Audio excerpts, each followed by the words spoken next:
Camera roll 3088, sound roll 341. Okay. Bill, can you describe to me the circumstances under which you began working for the FBI? How old you were? It was in probably 1967. I was with a guy one night, a friend of mine, and we were drinking beer, and we decided to go joyride. And we jumped in a car and stole it. And we were driving around the city of Chicago for 45 minutes and decided to leave the state to go visit a relative in another state. And we had an accident out of state. And prior to the accident, we had walked in a pool hall and was shooting pool. And at the door, you had to register your phone number and address. And we wrote down our names and phone numbers, then went in and shot a game of pool, and then came out and had an accident. We fled the accident on foot, messed around in the city a while, and then caught a bus back to Chicago. And about 3-4 months later, I got a call from this FBI agent by the name of Roy Mitchell. And he told me that he knew what I had done. And we went around a couple of times, and he said something like, well, you know, there's no need in you trying to bullshit me. I know you did it, but it's no big thing. He said, I'm sure we can work it out. And I think a few months passed before I heard from him again. And one day I got a call, and he told me that it was payback time. He said that I want you to go and see if you can join the Black Panther Party, and if you can, give me a call. Can I just interrupt and have Yeah. you start that part about joining the Panther Party? But tell me again how old you were and that it was not he, but that it was the FBI agent? I think I was about 18, 19 years old. And the FBI agent's name was Roy Mitchell. And he called me up on the phone and recanted the crime, pretty much. I tried to deny it, but he had the evidence, and he said basically it was no problem, that we could work it out, that I wasn't in any serious problems that he couldn't deal with. And a few months, 3 months maybe passed before he asked me to join the Black Panther Party. Now, what did Mitchell ask you to do? Well, he didn't give me any specific instructions at that point. He just said, Can you say instead of he? Roy said basically, just go and see if you can join the Black Panther Party. I understand they're recruiting Panther members. So why don't you go down to the office and see if you can join. If you get in, give me a call back. So the next day, I got on the bus and went down to the office of the Black Panther Party. It was located on Western and Madison. And walked in the office, about 3 or 4 Panthers in the office. And I think I was about the 5th member in the Chicago chapter to join. They had this big office building on this, and up on the 2nd floor they had about 5 or 6 offices. And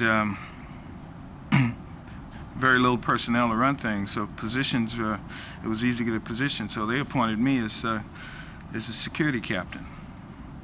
That was the first time I met Fred Hampton, and he was the chairman, the spokesman for the party, and Bobby Rush was the Minister of Defense. He was Huey P. Newton's deputy, which was a top man in the state of Illinois at that time.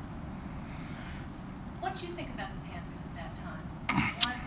What framework did you understand them in? What did you thought about the civil rights movement? How did they fit into your understanding of politics I grew up in a middle-class neighborhood, and I had very little idea I was apolitical. The Panthers I had heard of only from a recent article, I think, that had occurred in the paper. Huey P. Newton had just been in a shootout with the Oakland Police Department, and one of them had died, and there was a lot of press about that. But prior to the articles I had read about Huey P. Newton, I knew nothing of the Black Panther Party. In fact, the day I joined, I was pretty sure it was just another gang, not unlike the Blackstone Rangers or the Cobras or something. I had no idea of anything about their politics. What did you begin to learn as you did join, and what kind of information were you able to give back to Mitchell? Well, almost immediately after I joined the Panthers, probably within 10 days, I began to realize that the Black Panther Party was a little bit more sophisticated than a gang. The orientation process, the attention they gave to the political climate around the country had me going there for a while. And at one point, well, And also, if you can look at me. yeah, okay. They had, I think the first set of reference books I saw inside the Black Panther Party was the selected works of Mao Zedong, which I had begun to associate with communism. And it wasn't too long thereafter that I started seeing books like the Manifesto, the Communist Manifesto of Karl Marx, and then the collected works of Lenin. And every night after the office would close, the Panthers would sit down and they would study these books. We'd go through political orientation. We would read certain paragraphs, and then Fred Hampton and Rush would explain to us, the new membership, basically what it meant and what was happening, and they drew parallels to what was going on in the past revolutions in the various countries, like, for instance, China or Russia, and it was drawing parallels to what was going on in the current political scene within the United States. So they were drawing associations between the revolutions in the communist countries, as I understood it, as to what was happening in the United States, and so I understood them to be a little bit more sophisticated than a gang. I expected that it would be weapons and we would be out there doing turf battles with the local gang members, but they weren't about that at all. They were into the political scene, the war in Vietnam, Richard Nixon, and specifically freeing Huey. That was the thing. Now, you would, I assume, report this information back to Mitchell. Did he have a response? Did he react to this? Well, initially, Agent Mitchell requested very little information from me. It was a one-way street for probably about 6 months. I think he was, in every meeting that I had with him, he listened more than he asked questions. The typical meeting would be, okay, what are they doing today? And then I would just tell him what was going on around the office in general conversation. He said, okay, and what are you doing?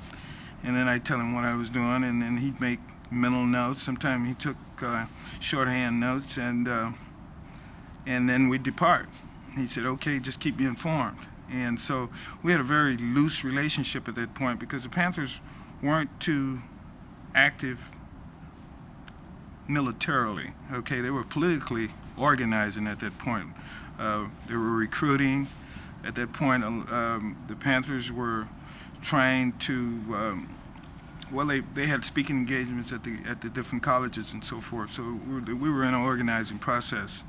And there was very little criminal activity, as I could determine what was going on. Very little to report to the FBI, in my mind, because I felt like since the FBI was an investigative body investigating federal crimes, that crimes were what they were looking at. And so. Tell me a little bit about how you felt about working for the FBI. What motivated you, and what ends you thought you were serving? Well, in my community, the policemen were, it was the quickest way to gain respect. I think I grew up wanting to be a policeman, admiring and respecting policemen, although I always thought it was outside of my reach.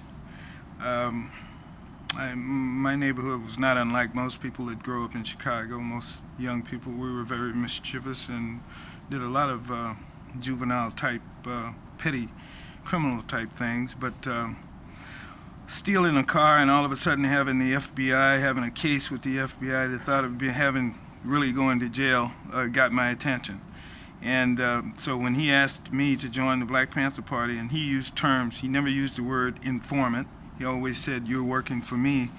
And I associated him as the FBI. So all of a sudden, I was working for the FBI, which in my mind at that point, I associated with being an FBI agent. So I felt good about it. I felt like I was working undercover for the FBI, doing something good for the finest police organization in America. And so I was pretty proud. Yeah, great. Change your max Okay. to 3089. Camera hand. Camera roll number 3089. Did you ever think, or did Mitchell ever try to convince you that the Black Panthers were a threat to national security? How do you understand what the FBI's interest was in Washington? Well, I think Mitchell, the relationship between I and Mitchell concentrated on the local activities.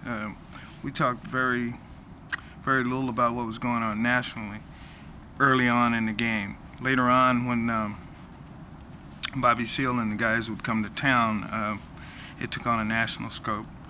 But right then and there, we were concentrated on the local chapter. And later on, I understood that his thinking in that regard, he wanted me to build up some credibility within the Black Panther Party.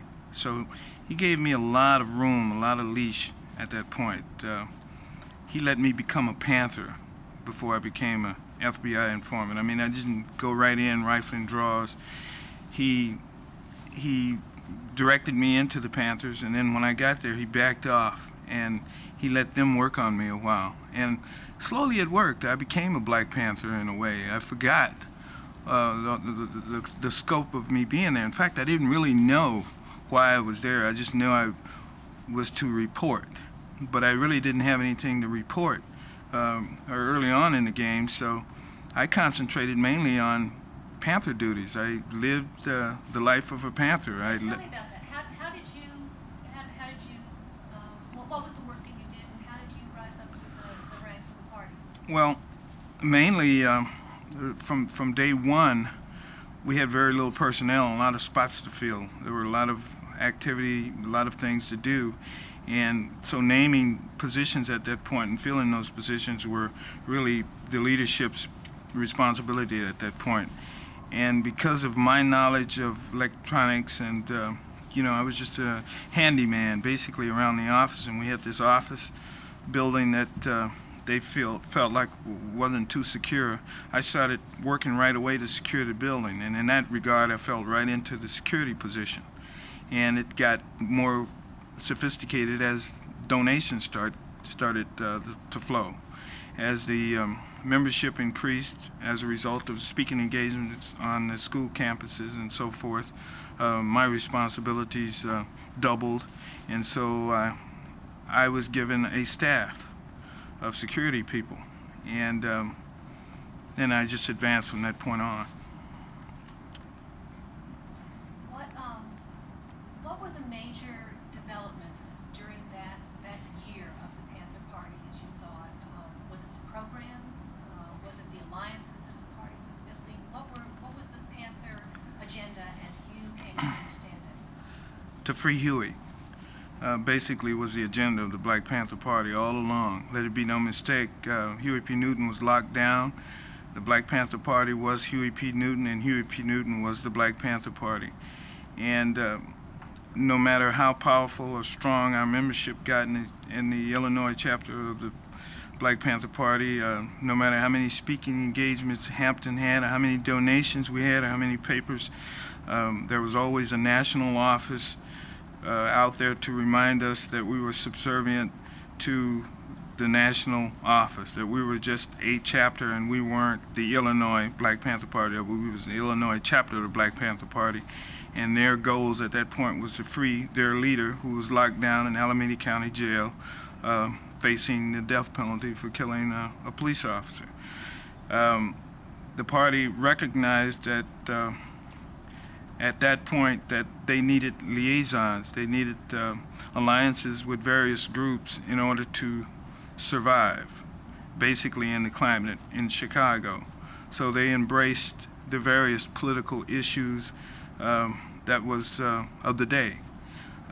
They got involved in all types of causes, mainly to fortify their position and to free their leader, Huey P. Newton. And he was effectively running the Black Panther Party from inside of the jails. Most of our political direction was mandated, came out through his lawyers, and was passed on nationally through the chapters. It was Huey Speaks. I'll stop just a Yes. second. Stop him down. Mark it, please. Okay. You tell me about how things changed as the as Well, I said from February 1969, the activities within the party was high speed. We were in our bloom. We had about 500 members. We were selling probably about 25,000 newspapers in the city of Chicago every week, of the Panther newspaper, that is. We had various members of our party, of the Black Panther Party, going to the colleges all over the state, speaking engagements. Donations were coming in to the tune of about $1,500, $2,000 a day. But at the same time, the Chicago police had stepped up their activities also. A lot of the members were being arrested on petty charges. So the money we were bringing in on the one hand in donations, money that came through the mail anonymously, blank checks and money orders, was going right out in bail money. So it was intense. And in that regard, the Black Panther Party was everywhere and doing everything. We had 500 members and everybody was aggressive. And it was hard for me to report on all of the activities that were occurring. I could only concentrate on what my little group was doing. I was, as security captain, I was in what was called the defense cadre. It was technically under Bobby Rush's command because he was the deputy minister of defense, and then during that year we considered we were in a state of war. Our leader was locked down. The police was attacking offices all over the country. They was trying to break us financially through bail. And so the Minister of Defense takes over in a situation like that. Fred Hampton was in charge mainly with speaking engagements, public relations, reaching the people, recruiting, and things of that nature. He was the chief spokesman. He was the one that the cameras saw all the time. But Bobby Rush and our group was the operations. We were activities at that point. It was our job to defend the offices against the police, to get members out of jail, to discipline the members, to kind of, maintain the police control of the organization, to deal with informants and so forth. Now, as the party was growing, though, what was Mitchell starting to ask you about, or how was your relationship with Mitchell changing? Well, Mitchell was part of a squad, in my opinion, of about 5 or 10 agents, and each one of them had their little activities within the Black Panther Party. Mitchell's questions were defined mainly to my area. He never asked me how many newspapers that someone else was selling, or who got the catalogs for the Breakfast of Children program, or who's going to open up the medical center. He wasn't concerned with that. He was concerned with my activities in the Panthers, which at that point was exclusively security issues. We were buying weapons at that point. We didn't have any type of working relationship with the largest street gang at that time, which was the Black Stone Rangers. They had about 2,000 members and were well armed. And at some point, a meeting was arranged. We met with Jeff Fort of the Black Stone Rangers, and at that meeting, we were in a Catholic church. I remember that night we were setting up, and Jeff Fort told Fred Hampton there is not going to be any Black Panthers in the city of Chicago. You guys either join the Black Stone Rangers or get out of the city. And Hampton came away from that meeting feeling like we were going to eventually have to do battle with these guys. There was no compromise. They couldn't associate, the Blackstone Rangers couldn't associate our purpose politically with their gang turf thing. So we were going to have to deal with them. So the word went out to me to basically start buying weapons. We also knew that the state's attorney had declared war on us, and pretty soon we were going to face a raid at one of our offices. And the mentality at that time was that we know it's coming. Our job is to set an example for the people. We must be ready. And so we started fortifying the offices and buying guns and training our soldiers, the security people. I want to talk now about the events. 50 feet, 1 minute. Oh, all right. Let's just stop that. Stop? I mean, yes. Okay. Stop now? Yes. But if you could present the whole story about. You want to know, right now you're focused on Just why I the went to first deal. the first deal. first connection. Okay. Yeah, you'd stolen the car, and he called you back and told you Okay. he could get you off the hook if. Okay. Mark it. Well, he didn't say that, but Tell me how you can prove it. 1 minute. okay. Am I ready now? Yeah. Well, simply, I stole a car and took it across the state line. The FBI had a case on me. They could either prosecute me and put me in jail or decline to prosecute because I assisted them in one of their investigations. I think I understood that. So the day he called and asked me to join the Black Panther Party, I understood what my role was to be, and that's what I did. Is that good enough? Yeah, except you didn't say Mitchell. Can you try it one more time? Mitchell, okay.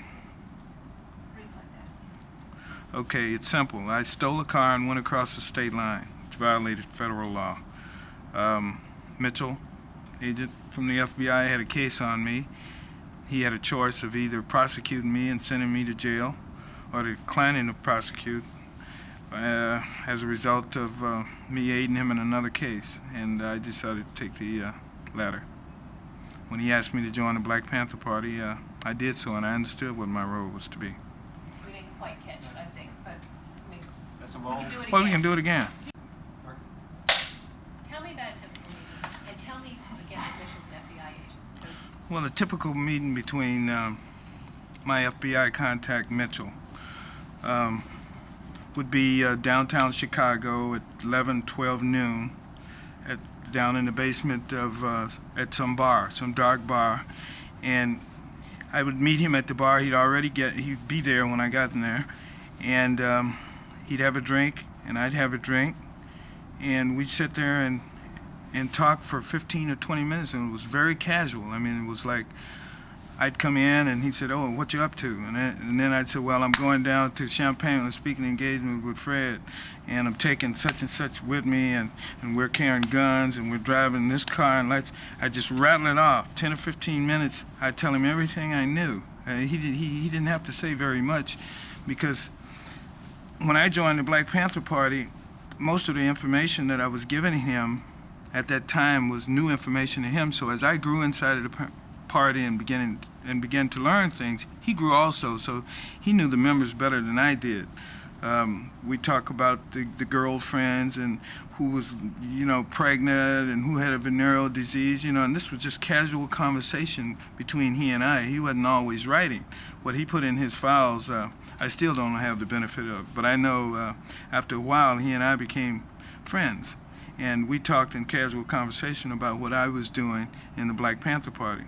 Well, the whole nature of that relationship changed right around November, maybe November 13, when 2 police officers were killed by a Black Panther member named Jake Winters on the south side of Chicago. That night, as I understand the gun battle, Jake Winters straddled one of the officers who were wounded in the shootout and performed a coup de grace, a mercy killing. He straddled the officer after the officer was down and put a shotgun to his head and put him out of his misery. Or at least that's the way the newspaper described it. And I think the whole city I think the Black Panthers took the rap for that one when they really didn't deserve it, because Jake Winters was out there on his own. He wasn't out there on any official member mission for the Black Panther Party. He was out there on his own, and he got into a altercation with a guy, and the guy called the police, and the police came, and the shootout broke out, and 2 police officers were killed, and Jake Winters were killed. Well, the Panthers took the heat because Jake Winters was a Black Panther. And past that point, I noticed maybe a couple of days after this officer was killed, Mitchell had this grim, solemn atmosphere about himself, and I could tell he was looking for he wanted specific criminal violations. He wanted something that he could move on, and I think he may have implied or even expressed that at 1 or 2 points. He expressed his anger over what had happened, the total disregard for life, and that was the first time I ever saw him express a personal opinion about what he thought the Black Panthers were doing. Okay, I want to get you focused now. It's November 1969. Can you describe to me the kind of information you were giving Mitchell about what was going on? Well, he started, Mitchell became more specific during that time. He wanted to know the locations of weapons caches. He wanted to know if we had explosives. He needed to know who was staying at what locations, who spent the night where.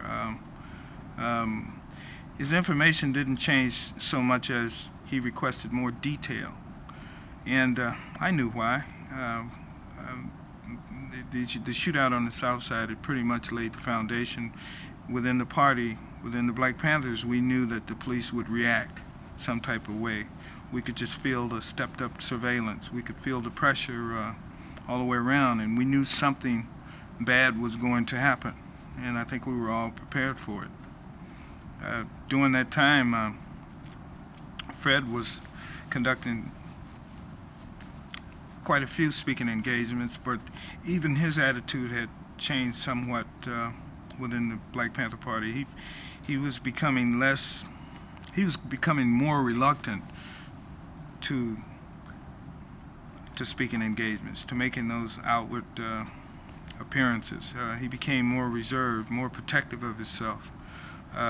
He very seldom traveled anywhere by himself, and he began taking 5 and 6 bodyguards with him.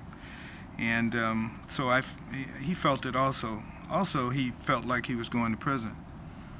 He was pretty sure that the robbery conviction was going to take him out of the game. So he started preparing other members to take his role, pretty much. There's a floor plan of the apartment on Monroe Street, and there are FBI memos that I've seen. I don't have your name on it, but the implication has always been that some of the information came from you on reports about weapons being at Monroe Street or not. Did you give that information to Mitchell, and if so, can you describe to me? Well, I routinely supplied whatever floor plans or diagrams I could to the FBI. That started in June 1969. I mean, they had a floor plan and keys to the Black Panther headquarters.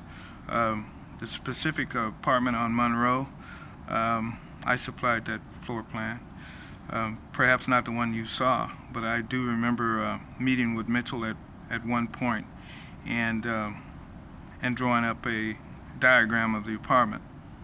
The one I've seen in court, that was a little bit more fine-tuned than the one that I, drew. Describe to me the meeting where you remember giving information to Mitchell.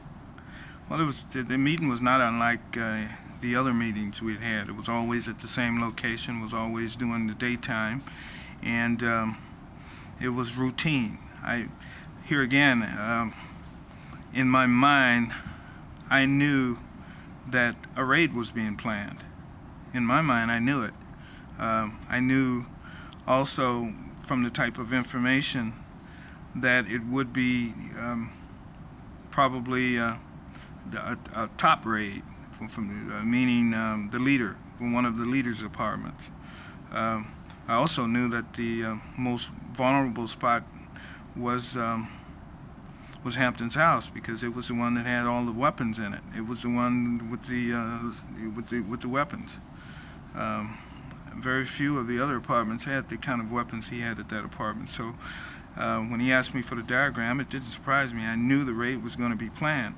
I felt like at that point, what they wanted to do was catch him with weapons and seal his conviction. If he'd have been caught with the weapons out on appeal, he would have went straight to jail.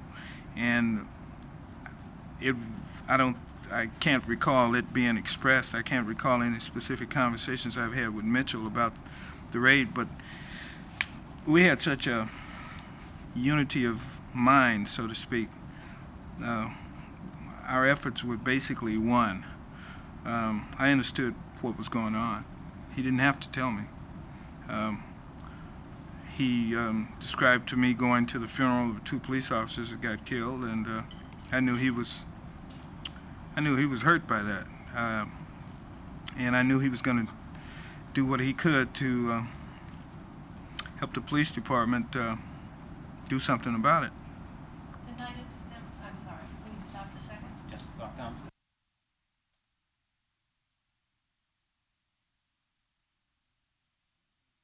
How were you paid and how much were you paid?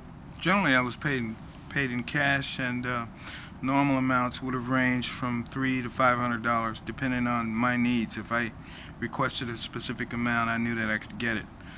But the payments were very infrequent. I mean, Agent Mitchell determined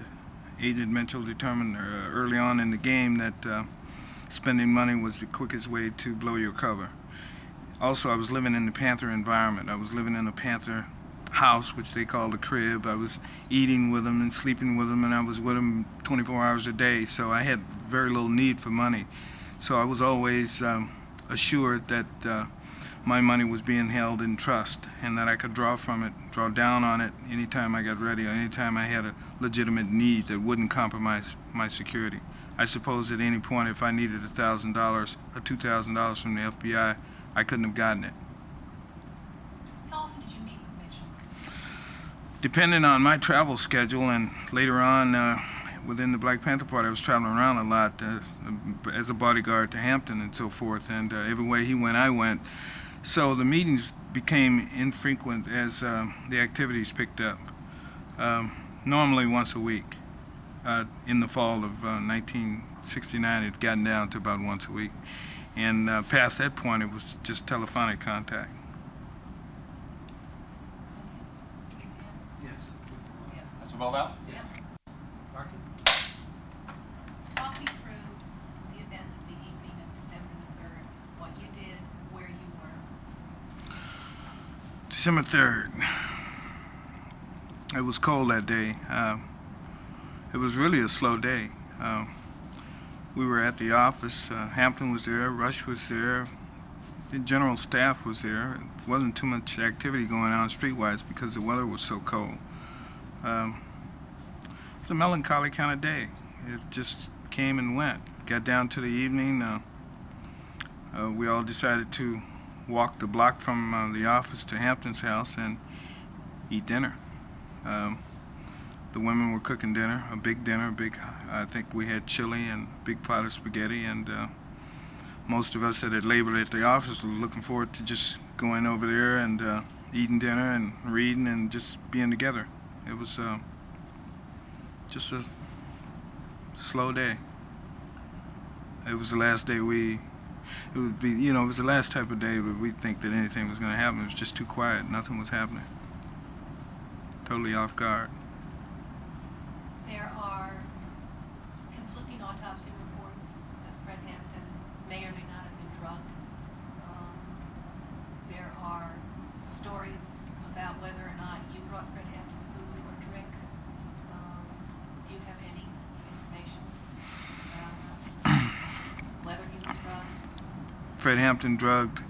I've never known Fred. I knew him for about 16 months. I've been with him in a lot of different situations. We've been in hotels together. We've been out, he and I alone in the car. I've never known Fred to take drugs. And to take it a step further, Fred would not tolerate anyone even smoking marijuana around him. And I don't think any of us in the hierarchy of the Black Panther Party would dare get drunk or drink. So alcohols and drugs were a no-no. As far as the rumors that he was drugged that night, unless he was on some type of medication, I think it was just rhetoric. I think it was fabricated. As far as the insinuation that myself or someone else in the house would have drugged Fred Hampton, I don't buy it. There was just no way. Fred was the type of person that you didn't have to drug anyway. Fred was always tired. He could get in a car and we couldn't ride 2 blocks without him dozing off. I mean, he was a high energy person that ran on very little fuel, and wherever he sat down, he was well rested. I've never believed that. I mean, In the days prior to December 3rd, had you given Mitchell specific information about weapons that were at the Monroe Street Park? well, I can recall we had a couple of conversations, but where I told him basically what was in various apartments, and yeah, the apartment on Monroe was not unlike the office and so forth. He had a running knowledge pretty much of where the weapons were, what weapons were there, and so forth. I can recall probably around the second or third verifying that certain weapons were steel as previously reported. Yeah, I can recall having a conversation or two about weapons. How did you learn about the police raid on the Monroe Street apartment?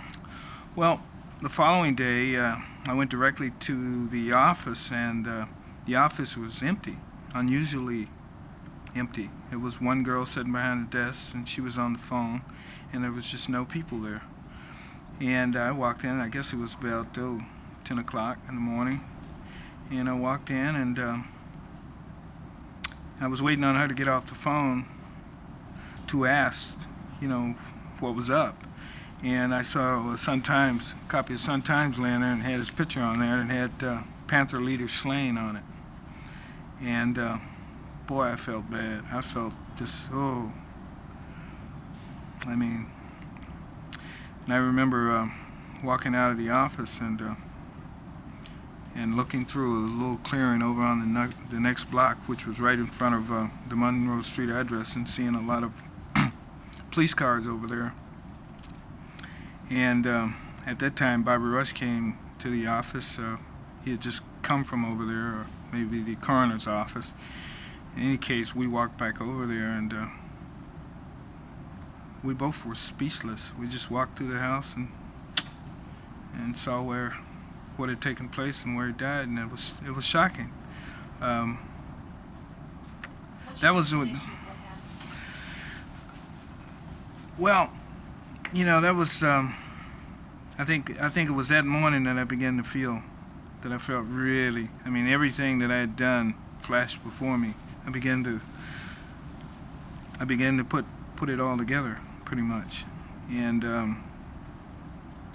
I couldn't believe it. I mean, it was just shocking, and that he had died. What did you begin to put together? The information, the information leading up to the raid, the attitudes, and the whole thing. I mean, you just felt it in the wind. You knew something bad was going to happen. I felt like it would be a raid. I knew it would be a raid. I mean, 2 police officers had got killed. I knew it would be a raid, but I didn't feel like anyone would get killed, especially not Fred. So, yeah, I was shocked. I felt a Did you little. have remorse about what you'd done? I didn't feel like I had done anything. I didn't walk in there with guns. I didn't shoot him. FBI didn't do it. I felt somewhat like I was betrayed. I felt like if anyone should have known it was going to be a raid that morning, I should have known also. I felt like I could have been caught in that raid. I was there that night, and I felt like if I had laid down, I probably would have been a victim. So I felt betrayed. I felt like I was expendable. I felt like perhaps I was on the wrong side. Yeah, I had my misgivings. I'm not gonna sit here now and take the responsibility for the raid. I'm not gonna do that. I didn't pull the trigger. I didn't issue the warrant. I didn't put the guns in the apartment. So I'm not gonna take the responsibility for that. But I do feel like I was betrayed. I felt like I should have known the raid was coming down. I felt like it was probably excessive. Yeah, I felt like it was a surgical strike, And I was real angry for quite a few days.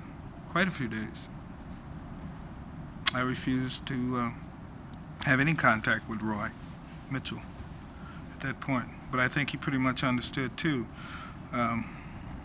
We got together and had a few drinks, and he didn't take any responsibility for it either.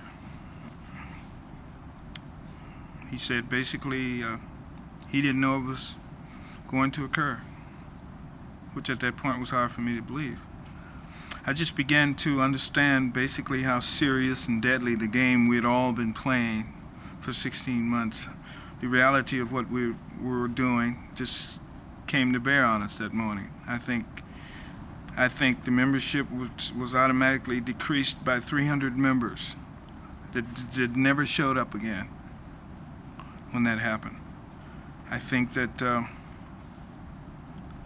all of our enemies, all of the Black Panther Party's enemies came out of the woodwork to capitalize on the situation. Bobby Rush was angry for quite a few days about all of the national leaders that showed up to lend support to the Black Panthers, who wouldn't sit down and have a conference with him early in the game. All of those people that showed up at Fred Hampton's funeral and looked over his coffin didn't give him 10 minutes of their time when he was alive. Stop now. My recruitment by the FBI was very efficient, very simple, really. I'd stolen a car and went joyriding over the state limit, and they had a potential case against me, and I was looking for an opportunity to work it off. And a couple of months later, that opportunity came when FBI agent Roy Mitchell asked me to go down to the local office of the Black Panther Party and try to gain membership. I did so and became a member of the Black Panther Party. Okay. Were you aware specifically through Mitchell of a program called COINTELPRO, the counterintelligence program? At the time, no. I had no idea of any national program out to get the Panthers. I had no idea. In retrospect, I have determined from the type of information that I probably contributed greatly to it.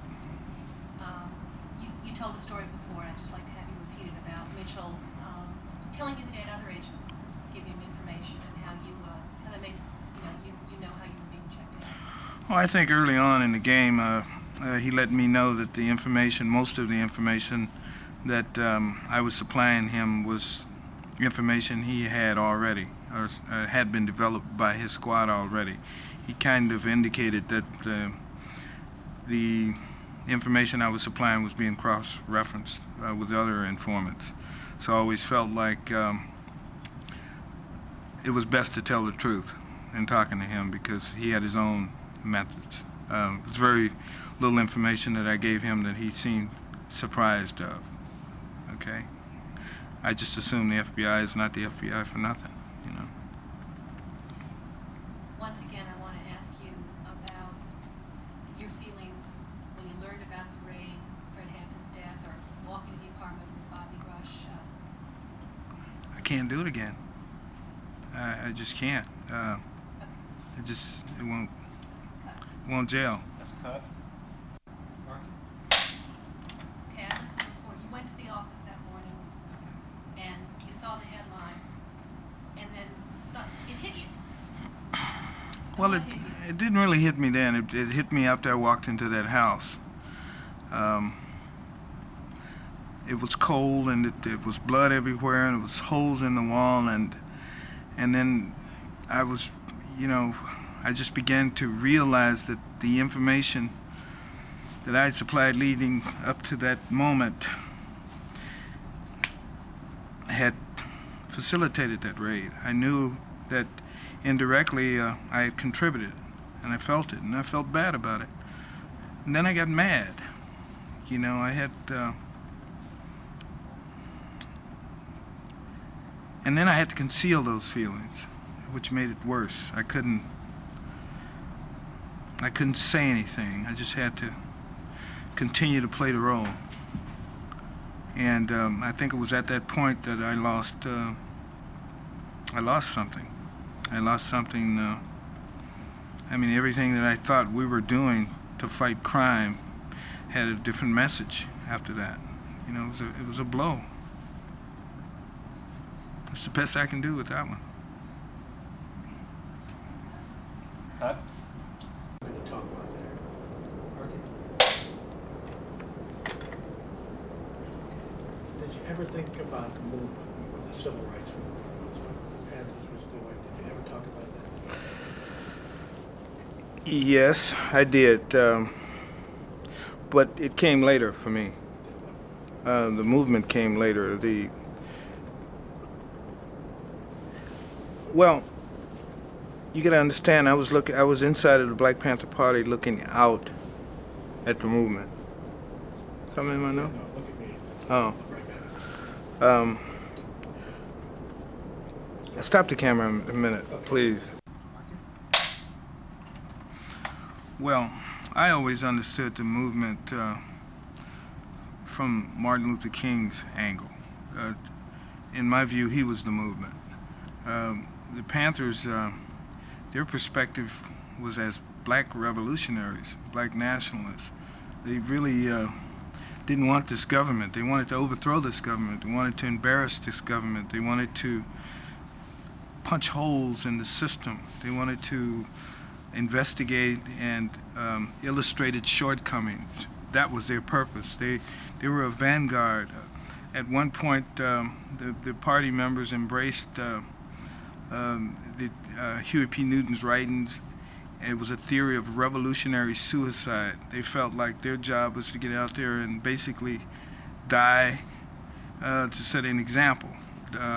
They were sacrificial lambs, for the people. That was their position. It was a phase. They were not really in the mainstream civil rights movement, in my opinion. Tell me what you thought about Fred Hampton as a human being. I thought Fred Hampton was pretty idealistic. He was pretty dedicated to the black struggle. I felt like he gave a lot. He gave his life, and out of 16 months that I knew him, I don't have anything bad to say about him. I'm sorry that he died like he did. He was, in my opinion, he was murdered by the Chicago Police Department, and I feel bad about that. I felt like he was a person that died for what he believed in. Had he lived today, he probably would be a politician, a successful politician. You said that he thought he might die after he got out of prison. No, I think he felt after he got out of prison like he was a target unfairly. I think he felt like he was going to jail for 5 years and nobody else was. And all he had done was basically gave speaking engagements. So I think he felt used. I think there was always a friction, a little bit of jealousy between the price that the local chapters were paying and the splendor and the notoriety that the national leaders were getting, such as Eldridge Cleaver and Huey Newton and those guys. We felt like we were paying, the Panthers felt like they were paying a heavy heavy price to be Panthers. And I think at one point Fred felt like he was a focal point of a national agency to get him, and they were going to get him one way or the other, and he felt pretty much taken out of the game with 5 years. I think he was resigned to go into prison. He was resigned to not being a Panther anymore. Let me ask you about the Chicago police and the FBI. Do you distinguish between the two? I do. I definitely do. Do what? I definitely draw a distinction between the FBI and the Chicago police. I have known quite a few FBI agents, and I've worked with them for the last 5 or 6 years, and they've never asked me to compromise my morals or my principles. Contrary to public belief, I haven't been instructed to commit crimes or provoke crimes or conduct burglaries or inject drugs in people or to commit murder. I haven't been. If anything, my association with the FBI made me a better person. How did they treat you when you were relaxing with Mitchell? Were there ever any other agents there? Did you treat it as a peer? Not only was I treated, I had been to Mitchell's home. I have held his child in my hands, in my arms when he was 1 year old. I have been through the offices of the FBI wearing sneakers and a dirty T-shirt with Mitchell. I've rode around with him in his car during that time, 3 or 4 months after I became a Panther. I've eaten at his table, at his dinner table. We had at one point, he was a role model for me when I needed one. I mean, we had very few role models back then. We had Malcolm X, we had Martin Luther King, we had Muhammad Ali, and I had an FBI agent. Do you want to be a policeman? Not anymore, no, not a policeman, no. I've never wanted to be a policeman. The FBI, I think, are much more efficient, much more effective organization than the policeman, yeah. Chicago police are one thing. The FBI is another. Yeah, I see a distinction. Stop the typist. Yeah. Loss? Do you think there was a loss? He was killed. Was there a loss? Mark Just a second. Okay. Was there a loss? Yes. I think that the slaying of Fred Hampton was definitely a loss to black people in general. He would have made he was a fine leader then, and he would have made a better leader. He was only maturing then. I mean, he was 22 years old. And we tried to develop negative information to discredit him, just like we did everybody else. We, meaning the FBI, I tried to come up with signs of him doing drugs or something, and never could. He was clean. He was dedicated. I've had private conversations with him. We got along pretty well. For about 7 months, I was his personal bodyguard. He wouldn't go anywhere without me. And I know Fred Hampton better than anybody, to tell you the truth. He was dedicated. That's all I can say to it. So roll out. Mark it, please. Okay. Do you think of yourself as a hero for what you did? Oh, absolutely not. I'm not a hero. No, I don't think of myself as a hero for what I've done, but at the same time, I don't feel ashamed. It was my role during that time. There were a lot of different roles, a lot of different positions. There were actually a lot of blacks fighting in Vietnam that felt like they should have been there and was proud to be there, fight for the country. I felt like there was a war here in the street, and I was recruited early, and I joined sides early, and I didn't straddle the fence. I gave it all I could, as long as I could. And then when I felt like I couldn't give anymore, I left. I excused myself. Do I feel like I betrayed someone? Absolutely not. I had no allegiance to the Panthers. I didn't even know what they were about when I joined. I joined at the instigation of the FBI, who I had scant knowledge of. So, no, I don't feel like I betrayed anybody. I don't feel like I'm a hero. Am I proud? I'm proud of some of the things that I done. There were certain things that we done that prevented a lot of violence. There could have been more shootouts between the gang members. Every now and then, a suspected informant inside the Black Panther Party would be unearthed or detected, and we passed on information to get that informant out of the game. And so we avoided some violence there. How do you think members of the black community at that period would have perceived what you were doing? Well, those members of the Black Panther Party, those members of the community that weren't informants, I'm sure that they would understand, but there was quite a few informants back then. Quite a few. I mean, what am I supposed to do, feel guilty right now about it? I didn't feel guilty then. I was hurt because Fred Hampton died. I was hurt because a lot of other people died in the Panthers. There were a lot of Panthers that died in Chicago, got killed needlessly and senselessly. At this point, I question the whole purpose of the Black Panther Party. It got a lot of people hurt, and they did very little else. I mean, if you associate the Black Panther Party with the civil rights movement, that's a mistake. In my thinking, they were necessary. It was a shock treatment for white America to see black men running around with guns, just like black men had saw white men running around with guns. Yeah, that was a shock treatment. It was good in that extent, but it got a lot of black people hurt. Regret the personal costs? Was there personal cost during that period in terms of relationships with women or with friends? No, because the Black Panthers were communistic, and basically everything we had was within the party.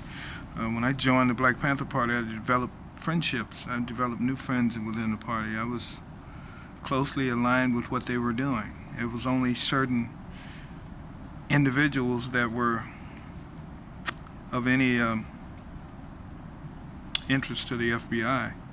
The FBI never asked me about the Breakfast for Children program. They never asked me about the free medical program. They never said anything other than ridicule the Black Panther newspaper. They never questioned their right to have firearms. They were only interested in Panthers that were doing other things. Panthers aligned to SDS and the Weathermen back then. Panthers that were smuggling guns into the city.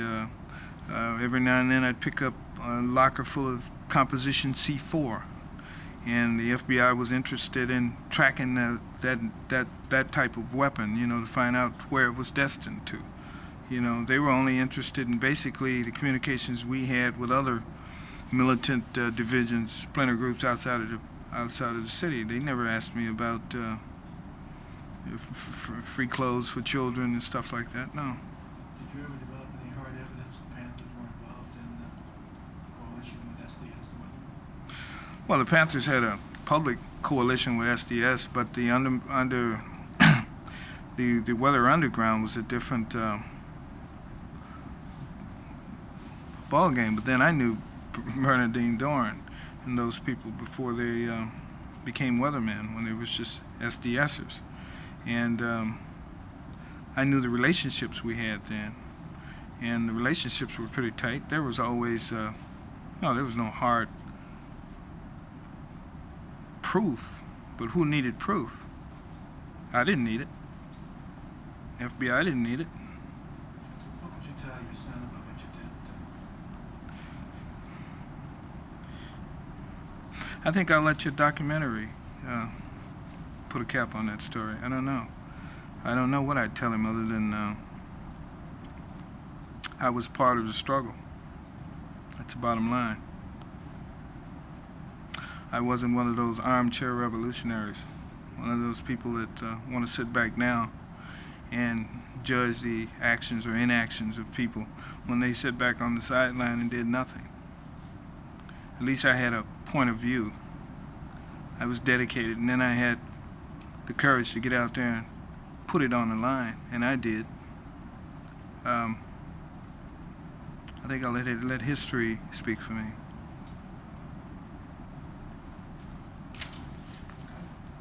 Knock him down. Oh, yeah. It was only when you walked back in there. Yeah. Were the Chicago police gonna raid you? No. We weren't worried about the Chicago police raiding us. Like I said, we had guns. They knew we had guns. We'd had guns ever since we were there in the office. And nobody expected Chicago police just to blatantly come up in there. And sure, if we were to shoot out the window or something, or somebody run up in there and they're in hot pursuit, yeah. But we didn't expect the police department to come at 4 o'clock in the morning and raid the apartment. I mean, they knew guns were there. Hampton was out on appeal, and I think they were suspecting that he would probably try to flee the state or something. So they had cars on him constantly. I mean, he was tailed constantly. But like I said, it was a game. It was a game we were playing. The leather jackets, the beret, the military format, the guns, it was all to impress the people, really. We never intended to take on the police department to overthrow the government. The Black Panthers wasn't all about that. It was rhetoric. It was, like I said, it was shock treatment for white America. Well, I knew that it was kind of serious. The game turned into reality when I saw Fred Hampton's body. Yeah. When I walked through that house and saw those bullet holes and that blood laying on his mattress, yeah, it hit home then. I knew we were in the real world, and that there were people out there that was going to kill us. That was the bottom line. It was real. But before that time, it was, we used to walk around packed. I mean, I carried 2 guns every day for 7-8 months. We used to walk in the University of Illinois Circle campus, man, on a speaking engagement at 2 o'clock.